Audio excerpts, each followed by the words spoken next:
When Daisy entered the palace courtyard at the head of the people's procession, she was amazed to see how little it had altered. Fountains still played and peacocks still strutted, and the only change to the front of the palace was a single broken window upon the second floor. Then the great golden doors were flung open, and the crowd saw two ragged people walking out to meet them, a white-haired man holding an axe and a woman clutching an enormous saucepan. And Daisy, staring at the white-haired man, felt her knees buckle, and the kind Ickabog caught her and held her up. Mr. Dovetail tottered forward, and I don't think he even noticed that an actual live Ickabog was standing beside his long-lost daughter. As the two of them hugged and sobbed, Daisy spotted Mrs. Beamish over her father's shoulder. "Bert's alive," she called to the pastry chef, who was looking frantically for her son, "but he had something to do. He'll be back soon." More prisoners now came hurrying out of the palace, and there were screams of joy as loved ones found loved ones, and many of the orphanage children found the parents they thought were dead.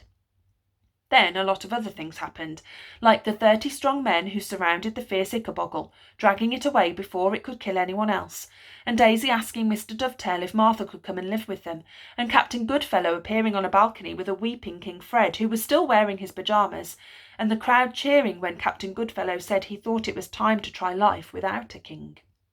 However, we must now leave this happy scene and track down the man who was the most to blame for the terrible things that had happened in Cornucopia. Lord Spittleworth was miles away, galloping down a deserted country road when his horse suddenly went lame. When Spittleworth tried to force it onwards, the poor horse, which had grown quite enough of being mistreated, reared and deposited Spittleworth on the ground.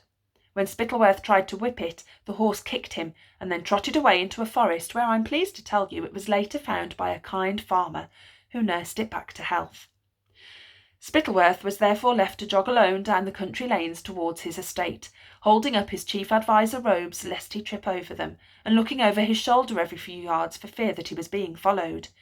He knew perfectly well that his life in Cornucopia was over, but he still had that mountain of gold hidden in his wine cellar, and he intended to load up his carriage with as many ducats as he could find and sneak over the border into Pluritania. Night had fallen by the time Spittleworth reached his mansion, and his feet were terribly sore. Hobbling inside, he bellowed for his butler, Scrumble, who so long ago had pretended to be Mr. Button's mother and Professor Fraudisham. "Down here, my lord," called a voice from the cellar. "Why haven't you lit the lamps, Scrumble?" bellowed Spittleworth, feeling his way down the stairs. "Thought it best not to look like anyone was home, sir." "Ah, you've heard then, have you?" "Yes, sir," said the echoing voice. "I imagine you'd be wanting to clear out, my lord." "Yes," said Lord Spittleworth, limping towards the distant light of a single candle. "I most certainly do."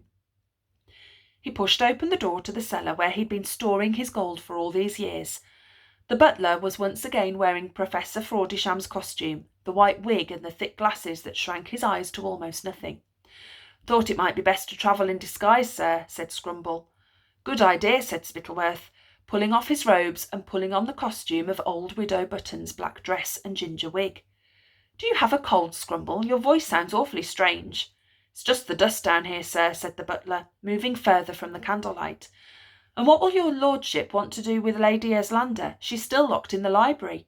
"Leave her," said Spittleworth, "and serve her right for not marrying me when she had the chance." "Very good, my lord. I've loaded up the carriage and a couple of horses with most of the gold. Perhaps your lordship could help carry this last trunk."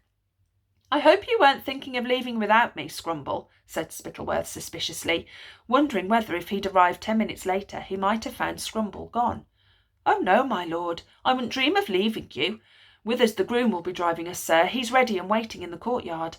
"Excellent," said Spittleworth, and together they heaved the last trunk of gold upstairs, through the deserted house and out into the courtyard, where Spittleworth's carriage stood waiting in the darkness. Even the horses had sacks of gold slung over their backs. More gold had been strapped onto the top of the carriage in case. As he and Scrumble heaved the last trunk onto the roof, Spittleworth said, "What is that peculiar noise?" "I hear nothing, my lord," said Scrumble. "It's an odd sort of grunting," said Spittleworth. A memory came back to Spittleworth as he stood here in the dark, that of standing in the ice-white fog on the marsh all those years before, and the whimpers of the dog struggling against the brambles in which it was tangled. This was a similar noise, as though some creature were trapped and unable to free itself, and it made Lord Spittleworth quite as nervous as it had last time, when of course it had been followed by Flapoon firing his blunderbuss, and starting both of them onto this path to riches and the country down the road to ruin. "Scrumble, I don't like that noise." "I don't expect you do, my lord." The moon slid out from behind a cloud, and Spittleworth, turning quickly towards his butler, found himself staring down the barrel of one of his own guns. Scrumble had removed Professor Frawdysham's wig and glasses to reveal that he wasn't the butler at all, but Bert Beamish. And for just a moment, seen by moonlight, the boy looked so like his father that Spittleworth had the crazy notion that Major Beamish had risen from the dead to punish him. He looked wildly around him and saw, through the open door of the carriage, the real Scrumble, gagged and tied upon the floor, which was where the odd whimpering sound had come from, and Lady Eslander sitting there, smiling and holding a second gun. Opening his mouth to ask Withers, the groom, why he didn't do something, Spittleworth realised that this wasn't Withers, but Roderick Roach. "How did you get here so fast?" was all Spittleworth could think to say. "We borrowed some horses from a farmer," said Bert. In fact, Bert and Roderick were much better riders than Spittleworth, so their horses hadn't gone lame. They'd managed to overtake him and arrived in plenty of time to free Lady Eslander, find out where the gold was, tie up Scrumble the butler, and force him to tell them the full story of how Spittleworth had fooled the country, including his own impersonation of Frawdysham and Widow Buttons. "Let's not be hasty," said Spittleworth. "There's a lot of gold here. I'll share it with you." "It isn't yours to share," said Bert. "You're coming back to Shoeville, and we're going to have a proper trial."